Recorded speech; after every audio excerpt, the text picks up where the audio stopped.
Today you're going to learn how to pump your own gas. It's really not that hard.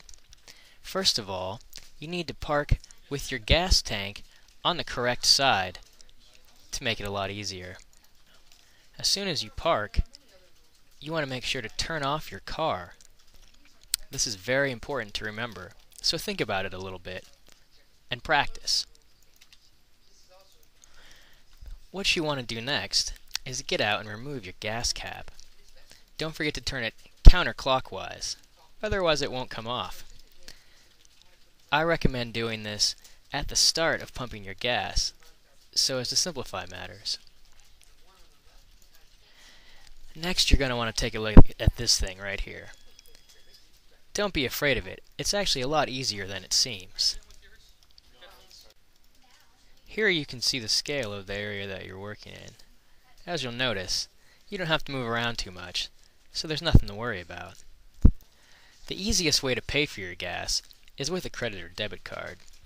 You can also use cash, but you're going to have to figure that one out on your own. Right here you can see that you insert your card into the machine in a manner similar to this. It's very similar to using some ATM machines, so I'm sure you can figure it out pretty easily. Insert and remove rapidly. Next, this machine is going to ask you a couple of questions. It may say something like, "Is this a credit or debit card?" The way you answer is really up to you. You'll then want to simply input whatever information it asks you for into the keypad. Next, you're going to want to choose your octane level of gas.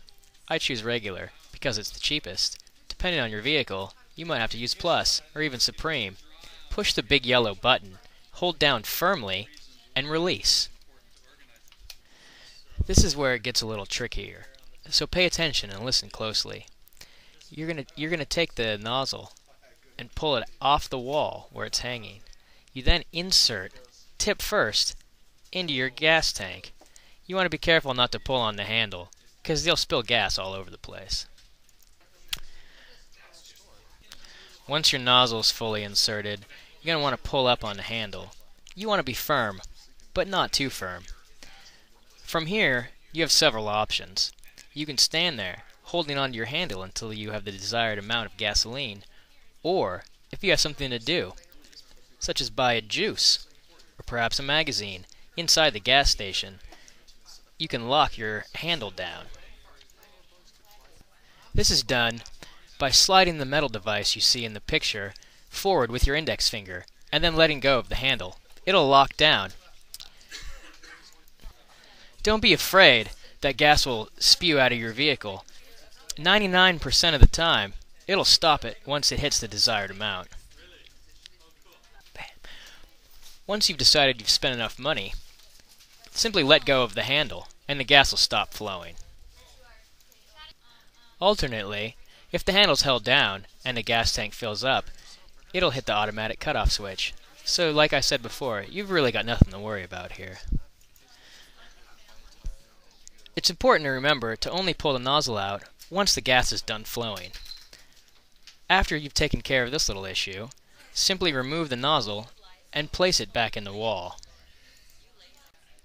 Your next move is to put your gas cap back on. You remember this part from the very beginning. However, this time, we want to make sure we turn it clockwise until it clicks. That's a very important part. Otherwise, you'll have to take it to your mechanic and he'll make some money off of you. Immediately after this, you're going to want to shut this little flap here.